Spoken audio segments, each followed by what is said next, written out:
আগের পার্টেই তোমাদেরকে বলেছিলাম আরও অনেক কিছু বাকি আছে শেখার দেখার। তো লাঞ্চ ব্রেকের পর রিয়া ম্যাম আর কি আর হেয়ার স্টাইলটা রুষা ম্যাম করছিল। রুষা ম্যামও কিন্তু একদম এক্স্যাক্ট রিয়া ম্যামের মতো খুব সুন্দর করে পার্ট করে প্রত্যেকটা ডিটেলসে বলে বুঝিয়ে হেয়ার স্টাইলটা করছিল।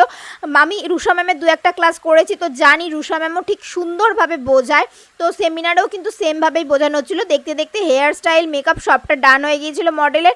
আর সেকেন্ড মডেলও চলে এসেছিলো, এয়ার ব্রাশ আর কি মেকআপ ছিল। তো রিয়া ম্যাম একদমই দেরি না করে মেকআপটা স্টার্ট করে দিয়েছিল। আর এইদিকে আন্টি এসে গিয়েছিল, আন্টির সাথে সকলের আর কি ইন্ট্রোডিউস করানো হচ্ছিল। আমরা কিন্তু প্রচণ্ড ভালোভাবে আন্টিকে চিনি, আন্টি ভীষণ ভালো মানুষ। আর এদিকে বিকেল হয়ে গেছিলো, তাই চা চলে এসেছিলো, সবাই চা খাওয়া হচ্ছে। আর এদিকে মেকআপও চলছে, রিয়া ম্যাম সুন্দরভাবে বোঝাচ্ছে, এদিকে মেকআপ আর কি মডেলের হেয়ারটাও করা হচ্ছে। আর ফার্স্ট মডেল যে ছিল সে আর কি বাড়ি চলে যাচ্ছে। আরও অনেক কিছু কিন্তু শিখেছি, সেগুলো নিয়ে আসি পরের পার্টে। ততক্ষণ ভালো লাগলে অবশ্যই লাইক শেয়ার অ্যান্ড সাবস্ক্রাইব করে দিও।